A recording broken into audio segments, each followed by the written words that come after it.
Welcome back to Mega Man 4 Buster Only No Death Run, and let's just get straight into the stage. You can choose between the left and right ladders, and it pretty much takes you to the same place. All that matters here is which obstacles you get a part of, so either way, kind of a pointless decision there. Now this level is leagues easier than the previous one, and so is the boss in a matter of speaking, and I have a lot to talk about with the boss, so if anybody's played this game, yeah, there's going to be plenty of time for us to go over the boss in detail. Anyway, some forced rush utility usage, just because they gotta make use of him somehow, you know, justify his existence in the game. Then we get this little interesting gimmick of a platform, which is unfortunate because I actually kind of like this platform gimmick. And they only use it in these two screens, and then, if I recall, I mean, they might use it in the Wily stages afterwards, but I don't remember them using it ever again, which is unfortunate. So, I guess I might eat these words later when I see these platforms again, but these were a cool idea, and that was it. That's all you see of them. Again, more forced rush utility usage. Gotta use the rush coil this time. I guess the jet could also work, but... oh, come on, Rush. Don't be dumb. Gotta vary it up with some interesting enemies here, the little rotors. Come on, thank you. And that's pretty much the level. The rest is clear sailing, all the way to the end.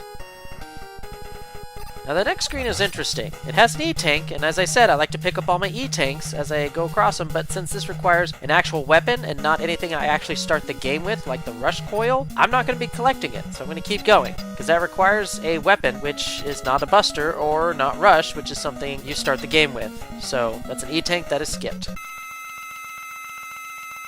Now the boss. Oh, the boss. Square Machine, which is actually going to give me a free hit all from get-go.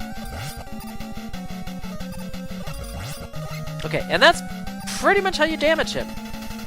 So he has a pattern where he has a choice of doing 3 passes, one which is super fast, one which is a medium speed like that, and one which is really slow, which you have to recognize because then you have to get inside. And then you've got to get on these platforms and not get hit, and then get out before it separates and goes off screen. Now, it's not going to do an instant kill, not like that other fan game, Revenge of the Fallen, if you hit it the sides of the room, but still, you do get clipped through and you can get hurt, but no instant death here, so thank goodness. Now, you can get a good solid 2 hits in every single pass, and it's being very generous, but it's possible to get a 3rd hit, but risking that is very, very dangerous, and for a boss as simple and supposedly easy as this, you don't really want to take risks. Now, as you've noticed, it can actually randomly decide to do 1 pass each time, 2 passes, or 3 passes, slowing down on each pass, and it's actually very random when it wants to do that. Just know that if it starts with fast, you got 2 more passes before you hop in. That's 1. 2, and then the next one I want to hop in. Sometimes it starts at that one, and then it's 1 pass. Or it just starts here, and you're back at trying to fire on it again. And then, of course, it's got its 3 shots. Now, the platforms going up and down seem pretty consistent, but every time it forms together, you're going to have to time the platforming just right so that you're on top of one of them before it starts going back up, and so you can fire upon the eye there.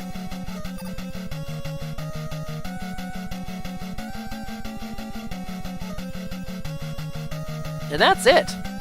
I mean, once it picks a direction, like if the top and bottom tiers start coming in from the left, they will always come in from the left. Or if they come in from the right, they'll always come in from the right.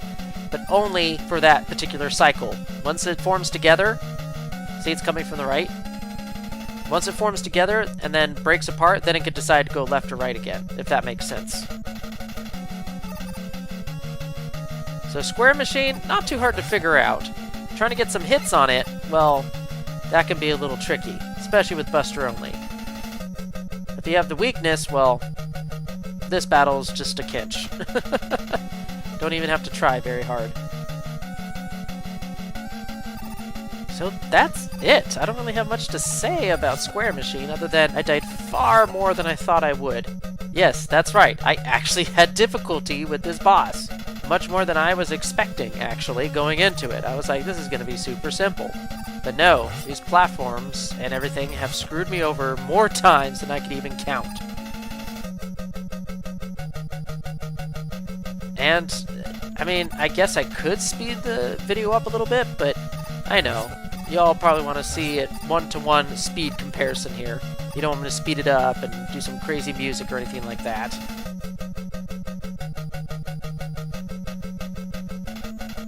The only problem with this battle is complacency. You want to hurry up and get it done with quickly, and that is where mistakes happen. Oh, gosh. If you have a choice between making that second shot and only getting one shot off the eye on each pass, you might want to go for the safer option, just so you can actually survive the battle. Like, I'm probably going to go to this left platform, because it was the one that was coming down. Oh, see, I tried to get the third shot in, but didn't want to let me do it.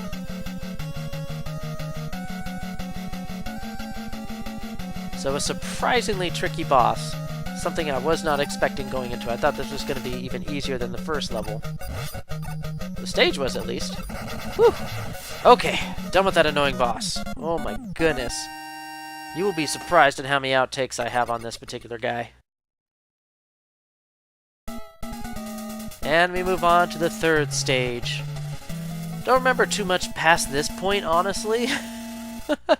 Because I've only ever played like the first couple stages, and then I never really got to the Wily Castle very often after this point until recently, when I played Mega Man 4 as an adult, so some of these stages past this point is kind of fuzzy. But yeah, we're back outside for some reason. But we're going to deal with that in the next video. So until next time, everybody, see y'all later, and stay retro. Okay, don't let some of those perfect run videos fool ya.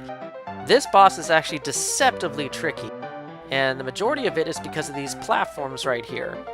I mean, you think you have some clearance there, but when you're trying to navigate between one platform to the next, you might get hung up somewhere on some of the hit detection, which is kind of wonky with this particular boss, and pretty much be a sitting duck for one of his shots. And his shots, although they don't hurt too terribly, they do add up quickly. And that was me just being too impatient to actually want to wait to kill him.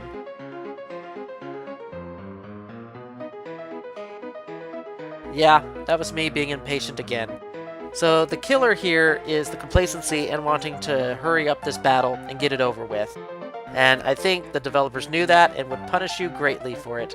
See, I was greedy and I wanted to go in for that other shot. I should have just dropped down. Yep, should have dropped. Actually, I was trying to get down to the ground on that one, but the platform stopped me with the hit detection and put me right in the way of his blast.